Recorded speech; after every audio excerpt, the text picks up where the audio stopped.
حضرت اسے امام مانتے جو ذہن کو پڑھتا ہے. کہ وہ جو 7 برس کا بچہ ہے نا وہ تیرے سوالوں کا جواب دے گا. امام حسن مجتبیٰ کو دیکھو کہ اتنا سا بچہ. امام نے کہا تو سوال پہلے کرے گا یا میں جواب پہلے دوں؟ کیا کہ اچھا جواب دیجئے. امام نے کہا تیرے 10 سوال ہیں. پہلے سوال کے 3 حصے ہیں.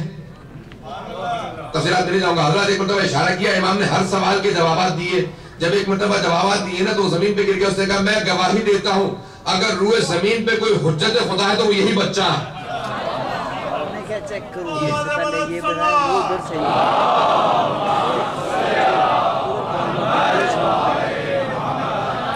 حضرت ائمہ علیہ السلام کا مقام عظمت تعارف صرف ائمہ کرنا بڑا عجیب و غریب انداز ہے. پیغمبر صلی اللہ علیہ وسلم تعارف فرمایا. امام حسن مجتبیٰ جوان ہو رہے ہیں. حضرات ایک مرتبہ دیکھا ابی بکر کو ممبر رسول پہ امام حسن مجتبیٰ آئے اور آنے کے بعد کہا کہ ادھر میرے بابا کا حق بنتا ہے. تو انہوں نے فوراً اس نے کہا کہ بچے کو اپنے نانا یاد آ رہے ہیں اور فوراً اتر کے لگے نہیں آگے جیسا آپ کہیں گے. حضرات وہ بھی مانتے تھے اگر یہ اتارتے تو اتر جانا چاہیے. اتر جا اس پہ میرے بابا کا حق بنتا ہے.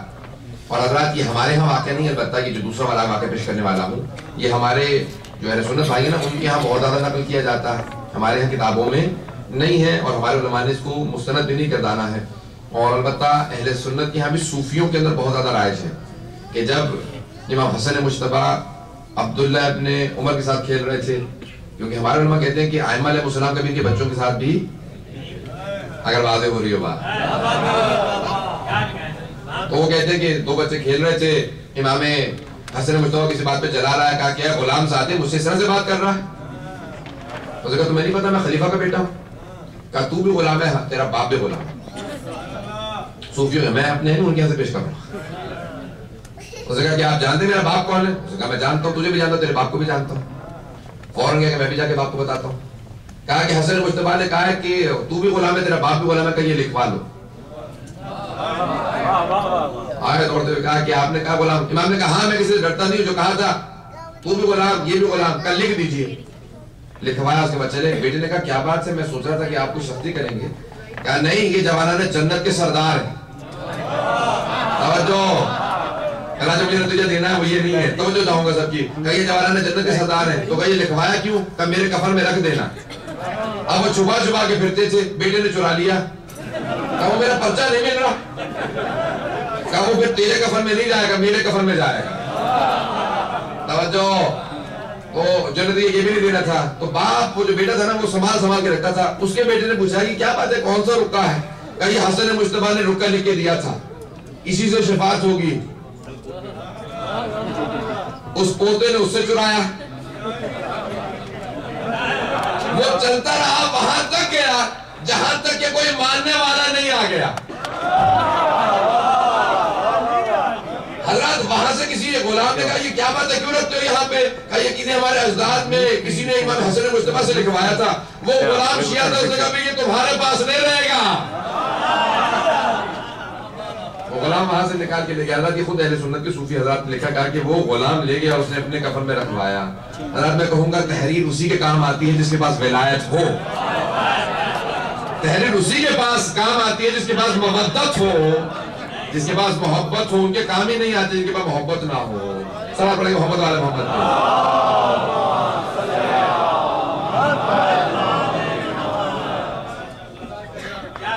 اللہ تعالیٰ بہت سی باریکیاں ہیں امام حسن مجتبیٰ علیہ السلام کی زندگی سے جو پیش کرنا چاہتا تھا. میں نے کہا نا کہ اب آج رات شب 28 ہے. آج اپنے ذہنوں کو ذرا تیار کیجئے گا. کوئی بھی ایسا نہ ہو کہ جو غصہ نہ دے. میں یہاں پہ واقعے کو پیش کروں گا اس کے بعد پھر میں مسائل پہ آ جاؤں گا اور تھوڑا سا مسائل میں آج کوشش کروں گا کہ حالانکہ میرے ساتھ نہیں دے رہا جتنا ہو سکے گا میں مسائل پیش کر سکوں کہ جن ائمہ علیہ السلام کے مسائل کو تفصیل سے پیش نہیں کیا جاتا. اللہ ائمہ علیہ السلام پہ اگر دیکھا جائے نا تو پوری زندگی میں حسن مجتبیٰ کی بے انتہا فضل و کرم ہر امام علیہ السلام کا میں نے کہا نا. لیکن ابتدا میں نے کہا کہ ایک خوبصورتی اور دوسرے کریم ہونا. کرم امام حسن مجتبیٰ کا یہ 2 چیزیں سخاوت مشہور ہیں. 2 چیزیں سب سے زیادہ مشہور.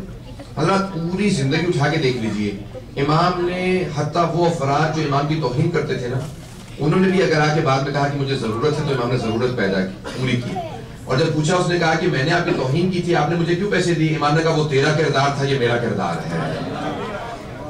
یہاں تک کہ بڑے بڑے ایسے افراد امام حسن مجتبیٰ جب بھی ان کی کوئی مقابلے میں احانت کرتا تھا، توہین میں الفاظ استعمال کرتا تھا، امام حسین علیہ السلام اور حضرت عباس فوراً وہیں پہ مزہ چکھاتے تھے. میں اس سے زیادہ کھل کے الفاظ میں تفصیلات میں نہیں جا سکتا. یہاں تک کہ کسی ایک آدمی نے ایک مرتبہ توہین کی، بدتمیزی کی امیر المومنین کی شان میں. امام حسن مجتبیٰ خطبہ دے رہے ہیں اور میں اس کا ترجمہ نہیں کروں گا، گزر جاؤں گا. جس طرح امام نے الفاظ استعمال کیے ہیں وہی الفاظ استعمال کروں گا اور اس سے زیادہ نہیں. ایک مرتبہ اس نے کوئی توہین آمیز الفاظ کہے، امام نے کہا یہ الکلب، خطبے کو روکے گا تو کتے. اور ایک مرتبہ سب لوگوں نے مڑ کے دیکھا تو دیکھا کہ کتا مسجد سے باہر جا رہا ہے. اب سب نے لکھا ہے کہ یہ کیونکہ امام نے لفظ ادا کیا تھا اس لیے وہ آدمی کتا بن گیا. میں کہوں گا نہیں، امام نے یہ بتایا تھا کہ امامت کے دشمن کی حقیقت یہ ہے، اور جب ادا کیا تو جب امامت ادا کر دے تو کن فیکون کی منزل رکھتی ہے، کیونکہ وہی اولی الامر ہے. اگر جیسے کہا نا تو فوراً سب لوگوں نے مڑ کے دیکھا، کہا کہ نہیں یہ امام حسن مجتبیٰ کو جلال ہے، وہ اس وقت کوئی ایسی بات نہ کرے، امام کو جو لفظ ادا کریں گے وہی ہو جائے گا. حضرات امام تعارف کروا رہے تھے، کہا کہ دیکھو دشمنان اہل بیت کا یہ مقام ہے. تو حضرات امام حسن مجتبیٰ نے بہت ایسے ادوار دیکھے ہیں. اسی کے اندر ایک مرتبہ کسی آدمی نے مسجد کے اندر امام حسن مجتبیٰ کی مرتبہ توہین کی، وہیں پہ حضرت عباس نے اس کو ایک تماچا مارا اور کہا کہ میں تجھے مسجد سے باہر لے جا کے ابھی قتل کرتا ہوں، کیونکہ تو نے امام وقت کی توہین کی، حجت خدا کی توہین واجب القتل بنا دیتی ہے. اگر روایت کے الفاظ امام حسن مجتبیٰ نے نہیں روکا، کیوں؟ کیونکہ جانتے تھے عباس امامت شناس ہے. لے جانے دیا. جب حضرت عباس نے گریبان میں ہاتھ ڈالا، گھسیٹنا شروع کیا، وہ سمجھ گیا کہ اب میں قتل ہو جاؤں گا، واقعی قتل ہو جاؤں گا، رونے لگا. ایک مرتبہ امام کو بڑے واسطے دیے، امام نے کہا نہیں. ایک واسطہ دیا، امام نے کہا عباس اب رک جاؤ. کیا واسطہ دیا؟ کہ مولا آپ کو آپ کی والدہ کا واسطہ، اے حسن مجتبیٰ آپ کو زہرا کا واسطہ. عباس کو منع کر دیا، کہا ہے عباس اب رک جاؤ. کہ مولا امام حسین نے کہا کہ کس وجہ سے؟ کہا میں سب واسطے برداشت کر لیتا ہوں لیکن میں ماں کا واسطہ برداشت نہیں کر سکتا. اللہ امام حسن مجتبیٰ نے یہ مظلومیت میں پیش کرنا چاہتا ہوں. یہیں پہ اگر جس کو رونا آئے امام حسن مجتبیٰ کی مظلومیت میں پیش کروں گا. یہاں سے کتنی مظلومیت ہے امام حسن مجتبیٰ کی، جو الفاظ پیش کیے. کیا کہ سب حضرات روایات میں ملتا ہے جب امام حسن مجتبیٰ مدینے کی گلیوں سے گزر رہے ہوتے تھے نا، اگر کبھی بھی مروان کو یا ولید کو دیکھ لیتے تھے تو دیوار کا رخ کر کے کھڑے ہو جاتے تھے. کہتے تھے انہیں گزرنے دو، میں پھر جاؤں گا جب یہ گزر جائیں گے.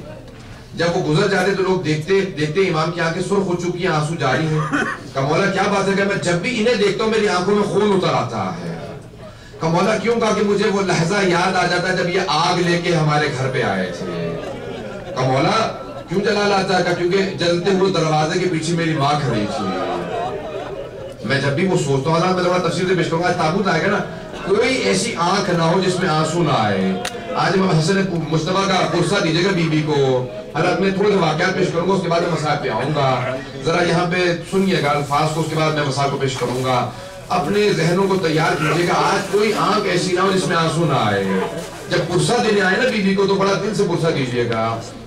امام حسن مجتبیٰ بڑے مظلوم امام ہیں، بہت زیادہ مظلومیت ہے. اس انداز سے مادر گرامی کو یاد کرتے ہیں، جناب سیدہ کو یاد کرتے ہیں. کسی نے سوال کیا، کہا مولا کیا وجہ ہے جس طرح سے آپ یاد کر کے روتے ہیں نا بی بی کو،